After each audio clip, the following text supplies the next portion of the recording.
Hea vaataja, seoses varese kristluse kujunemisega on mõttekas tegeleda põgusalt ka selle kirjavaraga.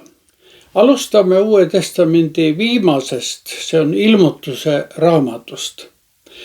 Ilmutuse raamat on üks kõige hilisemaid Uue Testamendi kirjutisi, samas on see aga seotud paljude vanemate tekstide ja varakristlike traditsioonidega. Formaalselt on tegemist kirjavormis jutustava ülevaatega 7 Väike-Aasia koguduse kohta käiva nägemuse kohta. Autor nimetab end Johanneseks. Ilmselt on tegemist evangelist Johannesega, kellel oli Väike-Aasia koguduste keskel erakordselt suur autoriteet.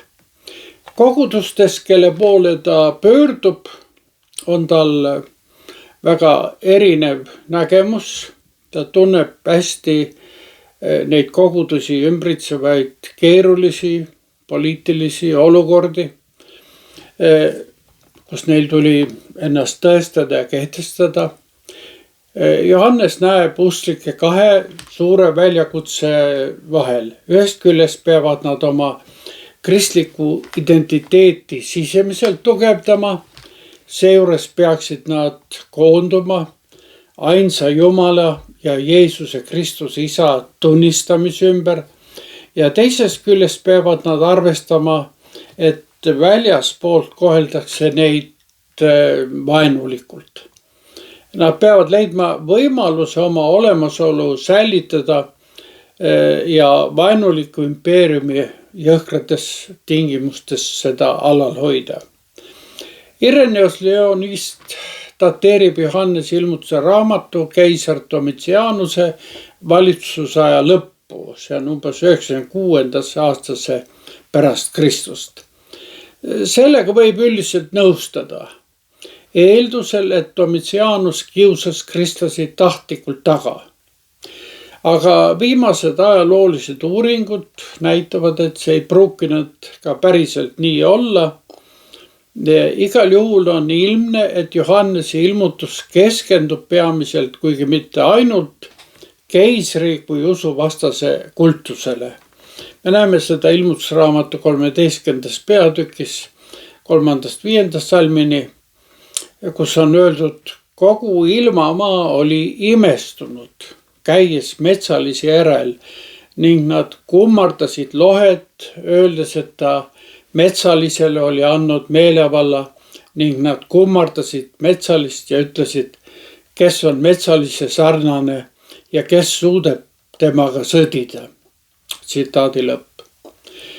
Kuigi keisri kultus sai Domitianuse ajal hoogu juurde, võib apokalüptilisele kirjandusele vastavalt selle tagakiusu võrrelda ka Trajanuse aegse tagakiusuga.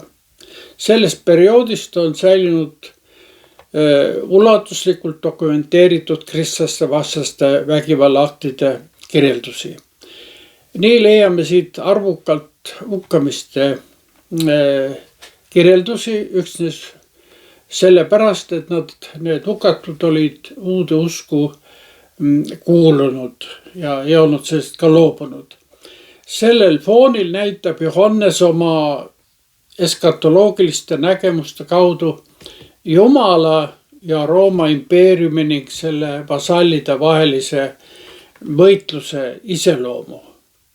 Ühelt poolt kritiseerib Johannes teravalt igasuguseid järeleandmisi paganlikule ühiskonnale, ennustades samal ajal ka kõigi jumalavastaste jõudude lõpuks nende hukku. Teiselt poolt kuulutab Johannes kõigile usklikele, kes hoolimata vägivallast ja kannatustest jäävad kindlaks, siiski uut tulevikku, kuid selle avab neile Jumal ise. Uus tulevik avaneb nägemuses uuest taevast ja uuest maast. Uue taeva ja maa keskmes seisab taevane Jeruusalemm. Seal ei ole enam vägivalda, kannatusi ja surma. Uus Jeruusalemm on päästetud ja Jumala täiuslik osaduse paik.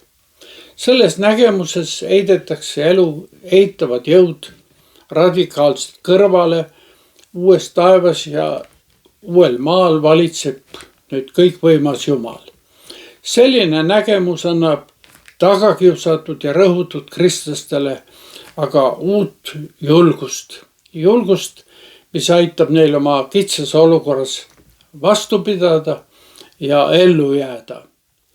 Jumala väe usaldamine aga demütologiseerib valitsejat ümber kujunenud sellist fantastilist, fanaatilist kultust ja näitab, et kõik, mida nad lubavad, on siiski vaid tühjad sõnad.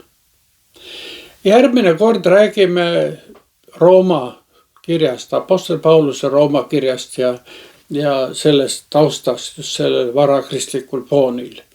Aga seniks nägemiseni.